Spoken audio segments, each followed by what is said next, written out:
Thank you, Naomi and Eli. Sorry we had a little freeze problem during that video. Trying to make the whole thing available in the newsletter tomorrow so you can watch through. I think you didn't lose sound, but you did lose the picture there. They had loads of fun making that. I hope you had fun watching it, and the bits you missed you get to have some more fun with tomorrow. What a great story. And as we continue to look through this present series that we're in called Covenantal, today we are looking at that covenant that God made with Abraham. And we heard a little bit about that there. A covenant that was not only for him, but a covenant that was for all of his descendants. And last week we looked at the Noahic covenant, and I mentioned that there are four different aspects of a covenant: the seal, the stipulation, the sign, and the sacrifice. And so I want to jump into it, and that's our window right now as a starting point for today. The seal. God's promise to Abraham, Genesis 15:5. He says, you will have many, many offspring. They'll be numerous as the stars in the sky. But before that, a few verses earlier, God promised Abraham that he would be his protection and his provision. He said, do not be afraid, Abraham. I am your shield and your very great reward. And at this stage, God hadn't given Abraham and Sarai their new name yet. But Abraham had entered into that covenant relationship with God. And that's confirmed for us in verse 9 there of chapter 15, when God says, bring me a heifer, a goat and a ram, each 3 years old, along with a dove and a young pigeon. See, here is the sacrifice that's associated with the covenant here. See, in ancient culture, covenants were made between parties and animals were sacrificed as part of that making of the covenant. The blood of the animal, it symbolized the surrender of the person's old life. This is the way that things were done. It was the way of the time, and it continued long after Abraham, way into Jeremiah's time. So Abraham being told, bring me a heifer, bring me a goat and a ram and a pigeon and a dove, it's kind of music to his ears. The covenant is going to be ratified. He knows now that that relationship is sorted. It's embedded. It's not going anywhere. You could only really trust someone who was a covenant partner. And so stepping into that, Abraham is now fully trusting God because he knows what God says will be, because you don't, as I mentioned last week, you don't go back on a covenant. You don't cancel it. It just wasn't something that was done. So there's the seal. There's the sacrifice. What about the stipulation and the sign? Well, the stipulation is that Abraham and all of his descendants believe, that they act in faith, and as verses 9 through 14 of chapter 17 tell us, I'm just going to read that for you now. God said to Abraham, as for you, you must keep my covenant, you and your descendants after you, for the generations to come. This is my covenant with you and your descendants after you, the covenant you are to keep. Every male among you shall be circumcised. You are to undergo circumcision, and it will be a sign of the covenant between me and you. For the generations to come, every male among you who is 8 days old must be circumcised, including those born in your household or brought with money from a foreigner, those who are not your offspring. Whether born in your household or bought with your money, they must be circumcised. My covenant is your flesh, is to be an everlasting covenant. Any uncircumcised male who has not been circumcised in the flesh will be cut off from his people. He has broken my covenant. So the sign of circumcision mentioned in that passage is so very much tied to the stipulation in the case of the Abrahamic covenant. And we need to read this text very carefully, because it's not only Abraham's family that are invited into this covenant,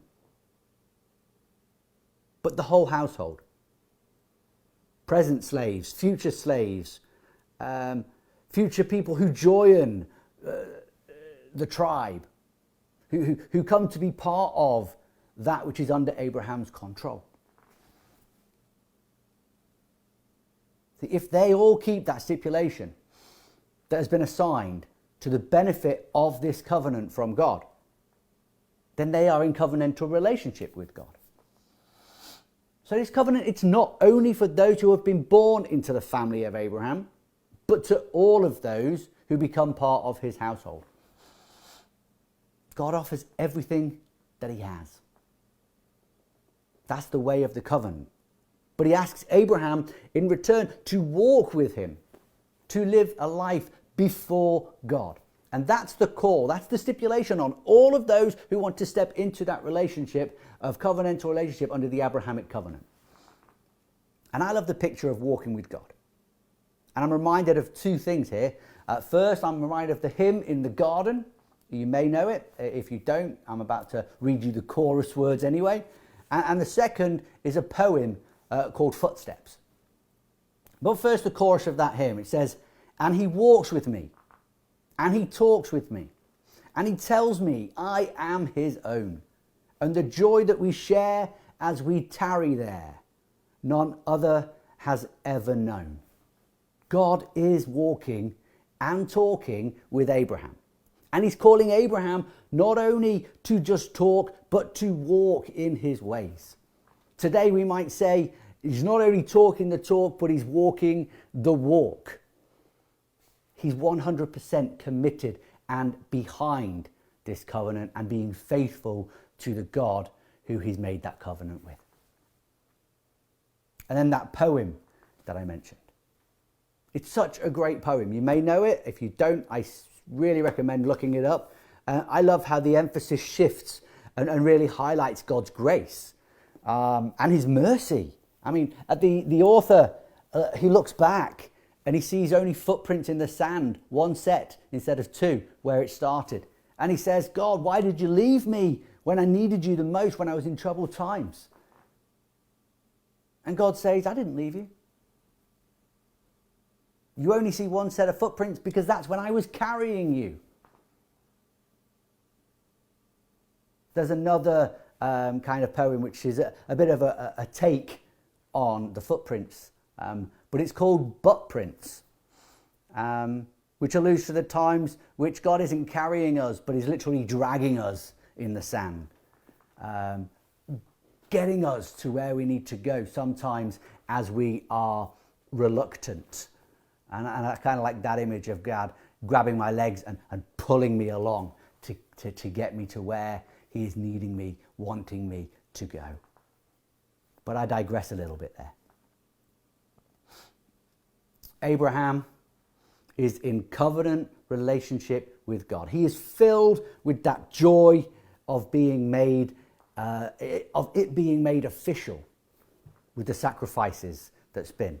With the walking between the split carcass, entering into that new life that awaits him. And Sarah and their descendants. But the first of which they haven't met yet. They're still waiting for their child, for Isaac. But what does that have to do with us today? Well, we're going to get to that in a couple of weeks' time. Leave you with a cliffhanger.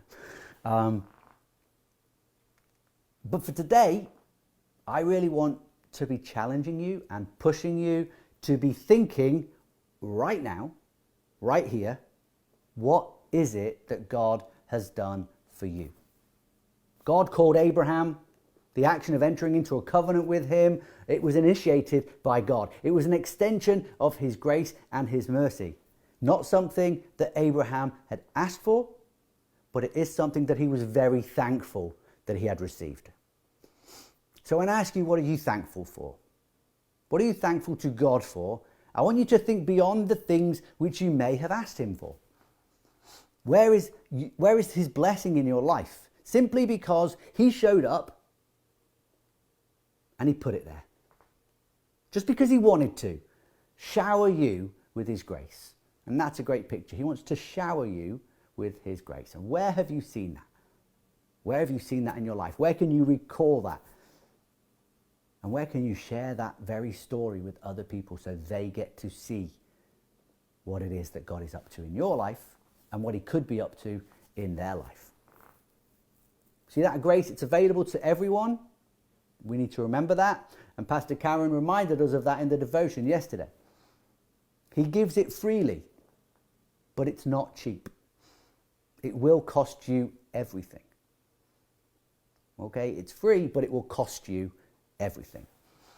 Dietrich Bonhoeffer, he wrote this: cheap grace is the preaching of forgiveness without requiring repentance, baptism without church discipline, communion without confession, absolution without personal confession.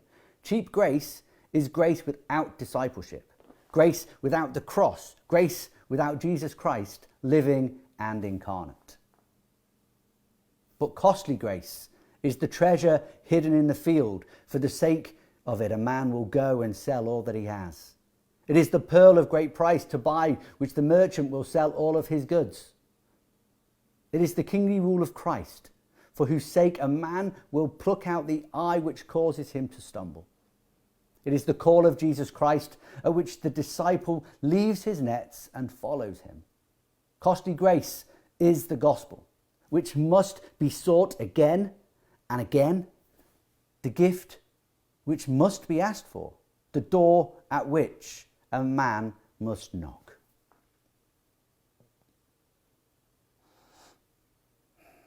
We are a church which believes in costly grace. A grace which is centered on discipleship. It's not only what we get from that relationship, but it's what we give. It's what we give as we choose to follow Christ. We're going to have a video in a few minutes, set to some music which is played by our music ministry leader, Paul Booker, a guy who introduced this morning song for us as we started worship and welcomed us to God's presence. The text that will appear throughout the video highlights some of the things that all of us who choose to follow Christ as disciples are thankful for. But the last minute, it just says at the top of the screen, give thanks. So I want you to take the time this morning to truly, truly give thanks as we prepare to come to his table in communion.